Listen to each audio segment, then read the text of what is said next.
Hello everyone, this is Adrian Lefler with My Social Practice. I want to do this very quick, very hopefully impactful webinar on Google Plus and Google Places. Specifically, I wanted to talk about how you're stacking up against your competition and give you some ways that you can kind of take a look at how well you're doing using Google Plus and Google Places. Some of you that are sitting in have probably seen this graphic before. This is the way that we organize a social media campaign. And it's done from a hub and spoke type of perspective, which is what this layout is. In the center of the campaign is a social hub, which we use a blog site, basically a website, but it's built on a blogging platform.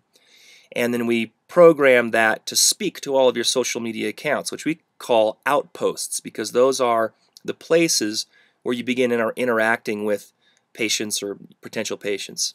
Today, not to go into any more detail about that, we want to talk specifically about Google Plus, because Google Plus is a big part of social media and it's directly related to Google Places. So to explain the difference between Google Plus and Google Places, I'm going to show you my personal Google Plus account. So here we are. This is my Google Plus personal account. You can know that because up here in the top right hand corner you'll see that goofy picture of me. Google Plus is set up very similar to Facebook in that in order to participate you have to have a personal account. Once you have a personal account, you can set up a business page and then begin promoting your business. But you should not use your Google Plus personal account to promote a business, because if Google finds out, it's against their rules and regulations and they'll shut your account down. If you start adding too many people too fast or you're really promoting real aggressively, they'll find out. This is an example of a Google Plus page, a business page. Okay, this is not a personal account. This is Dr. Tucker. She's one of our clients. We set up and manage this page for her. But I want you to notice something. This is her Google Plus page, and this is her Google Places account. Did you see the difference? There is no difference, other than the URL. Do you see the URL, how it's changing? This is what Google wants you to do. When you set up a Google Plus page, they want you to set it up in exactly the same way that your Google Places account is organized, and they want to link the accounts. This allows you to get reviews on your Google Plus page. Right now, it's most likely that if you haven't done this, the only way that you can get reviews for your practice is through your Google Places account. Let me show you real quick how to find your own Google Places account, just so that you know how to do this on your own. What I'm going to do is I'm just going to simply take Dr. Tucker's phone number here. I'm going to go to Google. So I'm just going to search her phone number here. You can do this with your phone number as well, and your main phone number, and then just click the Maps tab right there, and that will give you the listings, the Google Places accounts that are online somewhere that are related to that phone number. And if you click on the name and then this little button here, More Info, it'll take you to the Google Plus, or excuse me, the Google Places account. So here we are. We're back on the Google Places account. That's how you can find your Google Places account. Just do a search for the main phone number that's related to your business and then go through that process. So what I'd like to do now is give you a way to quickly analyze how strong your Google Places and Google Plus page are. And you can do this by seeing how well you rank against other practices in your area in the local search section of Google. So let me just show you what I'm talking about. I'm going to do a quick search here for Chicago, Illinois dentist. And I'm going to scroll down to the local search section. Okay, we got A through G. Now, these listings are related directly to your Google Places and Google Plus page and how strong those two accounts are, meaning how many reviews you've got, how much content is being published, and so forth. Okay, so this is what we're talking about. If you want to show up in this section, this is what you're analyzing. So now what I'm going to do is I'm going to do a search on Google for Chicago, Illinois. And you're going to click on this map. You can either click here or you can click on the Maps tab.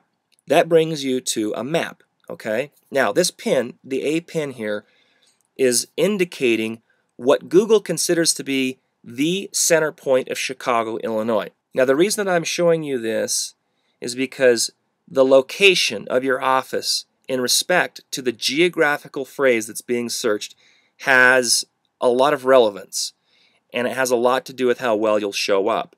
If you want to show up for Chicago, Illinois dentist, that phrase, your office location needs to be related to that pin there. Okay, so for example here, I did a same search here.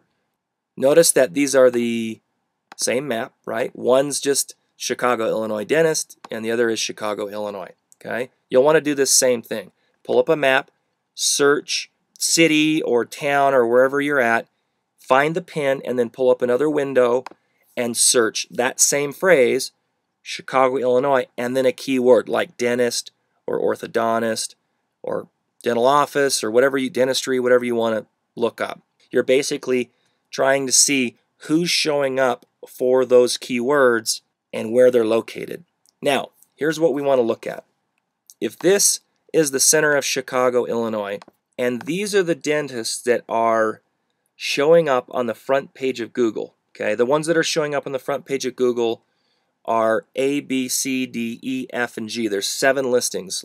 If we go back here to this search phrase, Chicago, Illinois dentist, you've got A through G. And these should relate directly to the A through G listings on the map. Sometimes they're a little bit different, but it's pretty close, okay?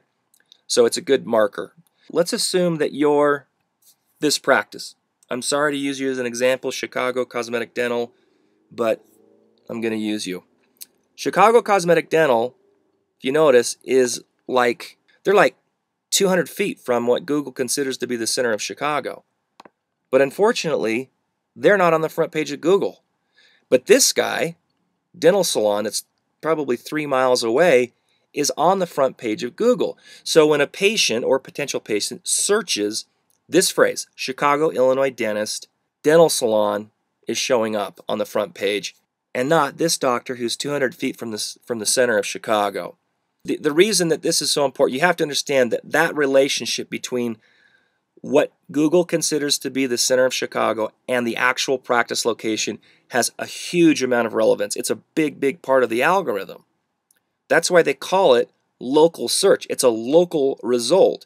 So if you're this practice and you're not on the front page of Google for this phrase, but this guy over here is, you've got a weak Google Places account and a weak Google Plus page.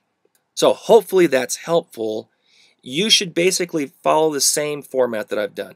Go here to Google, do a search for the city that you're wanting to show up for, then pull up another window, plug in a keyword and that geographical phrase, and it'll give you this map. And you can kind of like toggle back and forth here and just say, oh shoot, I'm not showing up for the word dentist or dentistry or whatever it might be. One other note on this before we end the webinar is, let's assume that you're over here in Oak Park. Oak Park looks like it's about 9 to 10 miles away from the center of Chicago. Well, if you're a doctor over here in Oak Park, you probably do want to show up for that key phrase, Chicago, Illinois dentist. But there's no way in the world it's going to happen. You're too far away from that phrase. You may be able to show up in general SEO results, but when it comes to local search, it's going to be nearly impossible. The footprint that I have noticed, and I've done local search like this, this is not something that my social practice, we don't optimize for local search outside of building a really strong Google Plus account, producing content.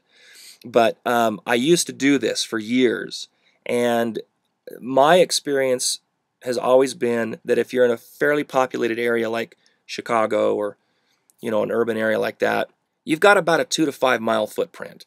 Maybe smaller. I mean, if you're in Manhattan, it might even be a half a mile footprint.